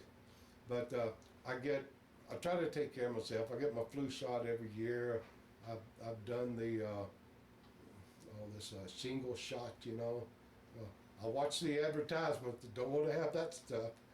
And this new pneumonia shot, I got that the last year. But with 2 artificial hips, and I've had 3 surgeries on my back. I moved here in 2000. Well, let me back up a little bit. After my wife passed away, my son, he called me up. He said, "Hey, you don't have any family or anything in Chicago. Move out here close to us, Because my daughter was, she was still going through schools and stuff, and she's kind of like a nomad. She would move somewhere for 2 or 3 years, then wasn't exciting enough, I'll transfer her to another place. She ended up at Fort Collins here, and she had been here about 10 years. And I was going through a series of, I moved out to Linden, North Carolina. Well, you probably never heard of Linden, probably never will, because there's just not much there, not even a caution light, But I found me a house, a rental house out in the country, and if you drove to my driveway, you were either coming to see me or you were lost, one of the two. But I had some great neighbors that lived down the road from me, and I was doing okay. I was starting to recover, pretty much making a full recovery from my 2009 hip replacement, And of course, all of these hip replacements were followed the next month or 6 weeks with more surgery on my back. Either they were cleaning out the L4, L5 area, or they were doing something to it, And then I was when I moved out there, March the 15th of 2010. Now I remember 2010. I got up one morning and I went to walk to the bathroom, and I couldn't hardly walk. What's going on? What in the world is going on? No, 2012, I'm sorry. I had been there a couple of years. And every day, I was getting I had like a 40% disability. I was doing combat-related special compensation pay from the Army, and 100% disability from the railroad. So monetarily, I wasn't hurting for anything, cover all my expenses and stuff. So I was just enjoying the day. Every day I'd get up, I get in my truck, and go up to Cape Fear River and go catfishing. Uh-huh. I had my favorite spot there, and I'd just sit there. Some days it was too hot to catfish though. But we bought a boat, and we fixed it up. It was a citation boat. It had a 140 Evinrude motor on it, and my son helped me fix that up, and my daughter-in-law at the time, we all worked on it, and completely restored the boat and had a good time. And then March of 2012, that all ended, 'cause I had, it was diagnosed with spinal stenosis in my back. So my doctor, he was the chief of orthopedic surgery at Duke University, but that was like a 90-mile one-way trip back and forth to see him. He knew a guy in Denver, Gary Gaselli, who is one of the orthopedic specialists with Denver Spine Center.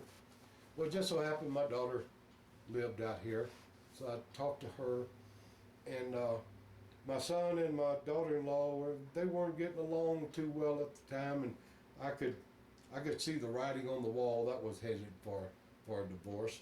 So I called my daughter and I said, "Come out here and let's get me packed up. We'll move to Denver." You know. Okay. Moved here. She moved from Fort Collins down to Denver, and we rented a house down in the Hilltop area, and she was married, and we moved in there, and I got hooked up with Dr. Gaselli. Well, he did surgery on my back. I had a scar about that long down right the middle of my back. There was a constriction of my spinal fluid, which was causing paralysis and numbness, nerve damage in my feet, and pain in my legs. We did that, and I recovered from that. I still, even 3 years later, almost 3 years later, I still have numbness in both of my feet. But then toward the end of August last year, I was coming back from Las Vegas to our national convention, Purple Heart National Convention, and I started getting this tingling in my fingers. And it eventually just moved all the way up to the wrist. I'm just losing feeling in both my hands. Between the Agent Orange exposure, and the gunshot wound in my back when I hit 50, well, all that scar tissue started deteriorating, and it just went downhill from there. But anyway, my son, he got divorced from his first wife. Then he married this woman. They moved to Fayetteville, Arkansas, and he finished up his mechanical engineering degree at the University of Arkansas. At least he finished his schooling. He got something out of his GI Bill and stayed with his schooling, and he finished that and got his degree. And then about a year later, that wasn't working. So I called him. I had just bought my house up here. And I said, "Hey, why don't you move to Denver? At least I'd have all my kids together. I said, we'll find you something here." And sure enough, he hired on as a technician for this South Korean company that made these commuter trains and stuff. And then he contracted anyway. He hired on with about three or four different groups to get where he is today, And then they, for lack of a better word, he acted like he had good sense, He knew what he was working on, and he showed up on time, and he had. I like to think that maybe in some way that my work ethic had kind of rubbed off on him, and his time with the 82nd, had rubbed off on him. So, and he landed that job, and within 6 months he was promoted right up the line until lead technician. So wow. He's got a good job, secured. He likes what he does, Yeah, good.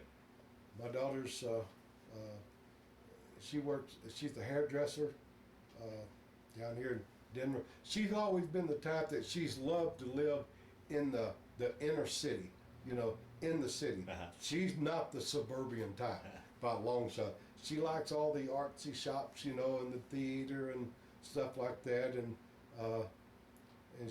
but she likes what she does, Good. As long as, and I've never tried to influence the kids as to what they do, oh, you got to do this, or if you go to college, you got to major in this, and blah, blah, blah. Yeah. Hey, you'll learn your lessons, Yeah. When it seemed obvious that they were headed on a path that I knew based on experience that wouldn't fare well for them, I would kind of step in and say, hey, maybe you might want to reconsider this. But other than that, hey, go learn your lessons in life, you know. Some are easier than the others, Yeah. and some are harder than the others. Yeah. But anyway, you know, moved here from North Carolina. I got involved in the Purple Heart organization. I had, when I first retired, my father-in-law, I wanted to mention something about him. On the wall here, he was in World War II in the 78th Infantry Division. And that was his axis of events. He was shot in Schmidt, Germany. So he was shot through the right jaw and it came out his left shoulder. You know, why it didn't kill him, I have no idea. He spent months on a hospital ship off the coast of France. But he was a Purple Heart veteran. And I didn't even know. Even after I came back from Vietnam and he knew I was a Purple Heart veteran, I never knew he was until Doris, his wife, mentioned it to me one day. Said, "Oh, you know, Charlie's Purple Heart veteran too." And she showed me his Purple Heart and stuff. So that was kind of interesting. At least the cycle was broke with my son. Yeah, good. Anyway, I've got his patches and stuff up there. That's my grandfather's discharge from the Army from World War I. Wow. We had listed his occupation as a farmer, you know, and stuff like that. He was given like $7.89 when they discharged him and stuff. But yeah, that's about. I don't have a long line of history, you know, with military in the family and stuff. I know that my great grandfather, I know where he's buried. He fought with the Texas 5th Infantry or 5th Division at Vicksburg, because it's on his gravestone, you know, back home. And then locally here, you started a Purple Heart chapter, or I think I'd read somewhere. Well, after I retired from the service, I organized one in Nacogdoches, was the first one in East Texas. And after I left, about 3 years later, after it was organized, you know, it was still going strong to this day. But you know, all the years I worked for Union Pacific, I didn't have time to get involved in any of the veterans organizations, really, because I worked a lot. Yeah. You know, worked a lot, sometimes 7 days a week, and but the pay was good, and I enjoyed the work, you know, but it was after I was medically retired and I moved here. There were only 3 chapters in the state when I moved here in 2012. And after I had my surgery and I recovered from that, then I joined the Aurora chapter and was in there a couple of years. And then Frank Griggs, who is the commander of chapter 1041, we named our chapter after Navy SEAL Gunner's Mate Second Class Denny Philip Dietz Jr. He was killed in Operation Red Wing. And we organized a chapter here in Arvada. We meet at the Elks Lodge.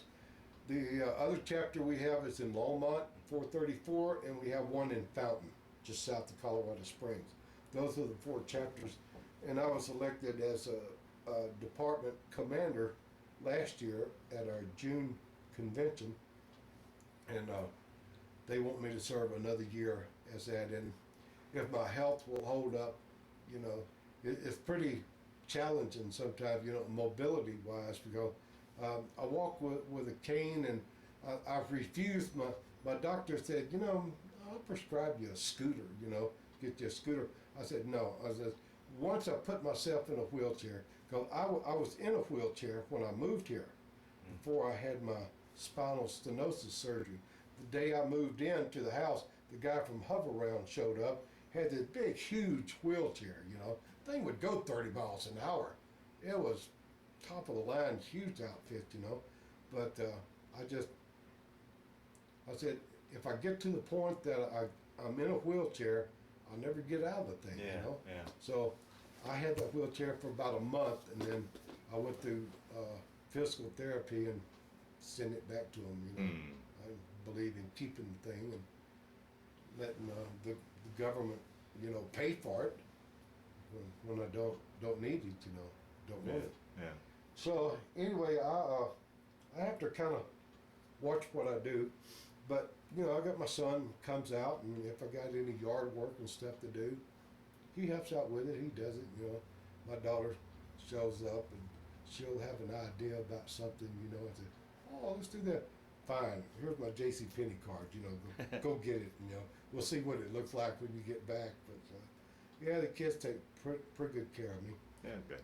But you know, no matter what problems I have with my hips, my diabetes, or paralysis in my hands and nerve damage in my feet, all it takes is one trip down to the VA. Have they been good? Have they treated you well? Well, I've never been treated by the VA. I've never had to, because I've always had private insurance. Oh. You know? And being a retiree, I've got TRICARE for life, and then I've been on Medicare since the railroad retired me, since July of 2010. So between Medicare, my doctors, well, when I lived down there before I bought the house here, all my doctors were at Rose Medical Center, you know, took good care of me.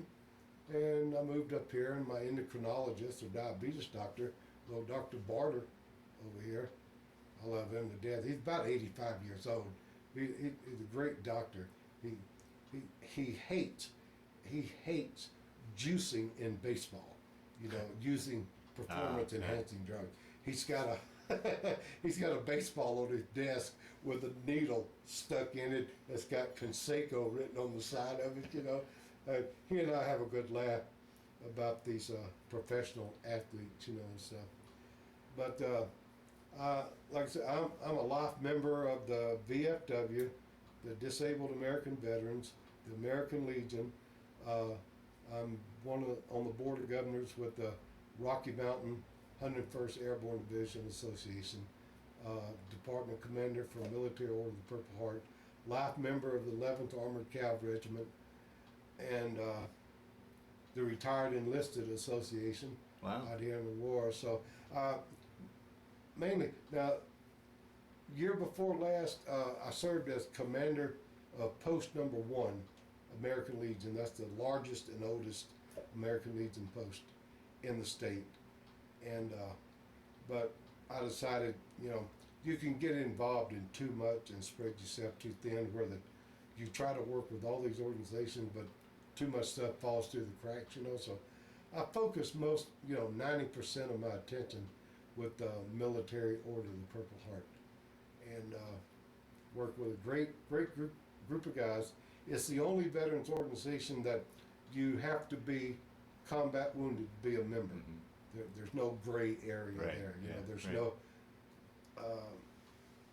what do you call these memberships where anybody can, they make not a complimentary membership, or I don't know what they call it, but there's none of that in the organization. Like my son's an associate member because I'm a Purple Heart veteran, and he can be an associate member. Then we have our Ladies Auxiliary, you know, great group of people, and we're trying to expand in the state. But you know, Colorado is really not the ideal veterans state. You know, of course there's Fort Carson, that's a large Army base. Then we got 3 or 4 Air Force bases, not really big ones, you know, but Buckley here. But there's not a big retirement community around the Denver area, military retirement. There is at Colorado Springs, called Fort Carson, you know. But we're trying to get, or we're encouraging the new Afghan and Iraqi Purple Heart veterans to get involved with the organization.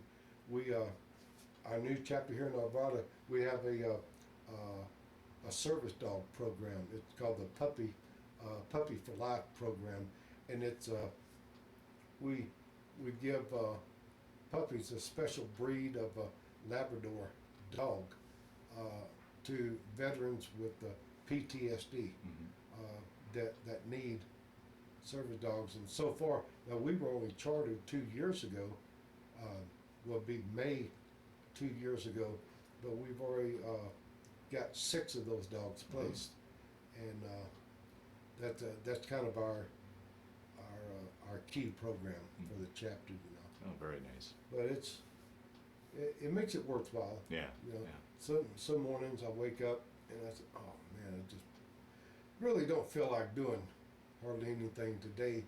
But then I think for a second, there's so many of them out there that they've got much more serious injuries, traumatic brain injuries, PTSD,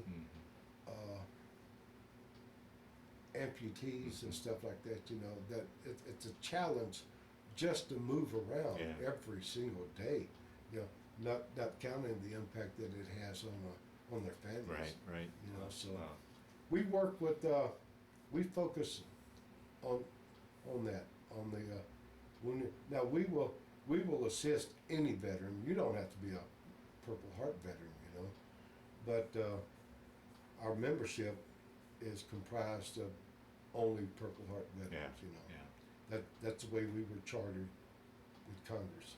Right. So we do what we can, you know. I do what I can, you know, each day. Look at my office back there, you know, I've just got, it's kind of controlled chaos. Yeah, okay. Back there. My daughter's helped me a lot with understanding the computer and stuff. I'm still on the old Home Edition Windows 7, you know. I hadn't been made to, I could afford to buy me a new computer, but I don't want to learn Windows 10. No. You know, you get comfortable with something and you stay, but yeah, it was really a shock to the family when my wife passed away. Oh, sure. We interred her at Arlington National Cemetery, but it's too bad because within 6 months after I started drawing my disability and retirement pay, she would have been eligible to draw her. I paid in for almost 13 years in Tier 2 for her retirement, you know, and she died before she drew a penny of it. But, you know, that's life.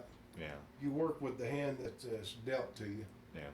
You know, I was my first year out in North Carolina was pretty tough. I'll bet. You know. I'll bet.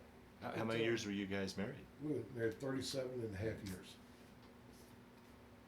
We got married April the 5th, 1972, when I was still in a wheelchair at Fort Hood, Texas. Wow.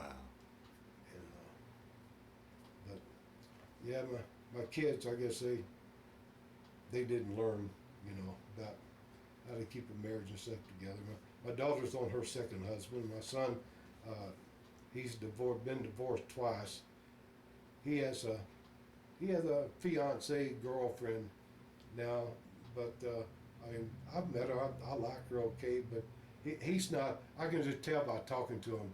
He doesn't want to get married again for a while, you know.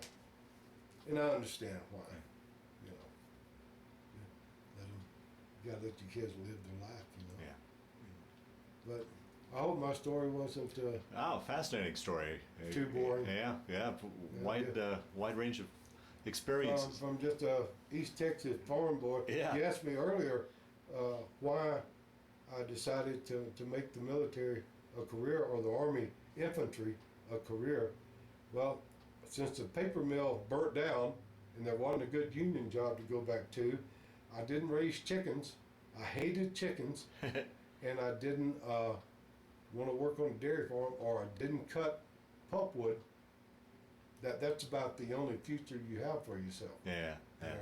When back during that time, you know, so I said, I'll make the military career. And It's an honorable profession. I had an old sergeant major.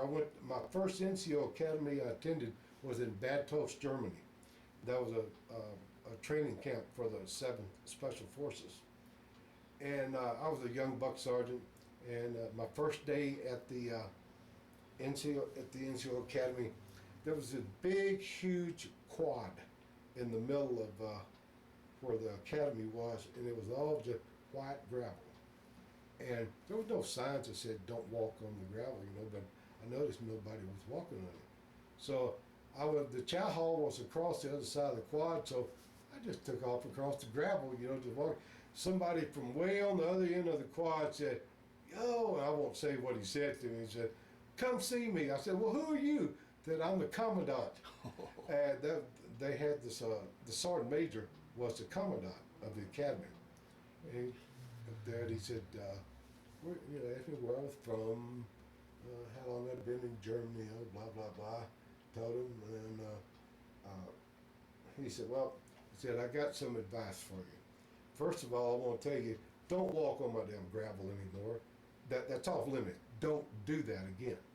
I said, first of all, there's only 2 decisions you have to make if you're making the military or the Army a career. I said, number 1, you're always going to get a butt chewing for something. Just take them, use it as a learning experience, and go on. He said, number 2, there's some things you do that'll get you fired. He said, don't do those. Think for a second and don't do that. And that, for some reason, that stuck with me. I'll be damned. My whole life. Life is not hard. Okay, it's just some basic decisions that you have to make. Yeah. Some people, their moral compass is kind of a little twisted, and maybe don't make the right decisions, but and I have run across people in my life that they say, well, everyone has a conscience. No, they don't. There are some people in this world that they're lacking a soul.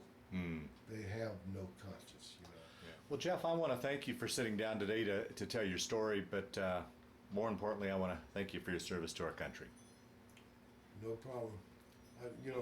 For years, that was kind of a quandary for not only for me, but a lot of Vietnam veterans too. Yeah. What do you say when somebody said thank you for your service? Yeah. And finally, you just say you're welcome. That's all you can say. Yeah. You're welcome.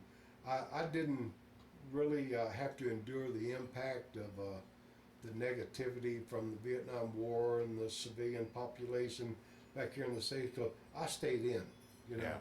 and you're a very close-knit community. Right. And a lot of that stuff that went on in the civilian world, it wasn't allowed to go on. Yeah. On military bases and stuff, Yeah. And but I respect, I understand, and I respect the feelings that a lot of the Vietnam veterans have about their what they went through, their experience after the war and stuff. I know majority of them were 2-year guys, and they went on about their lives as best they could. Yeah. When they came back, and that's why we're all different people. What may have no impact on me may have a tremendous impact on you, and vice versa. Right.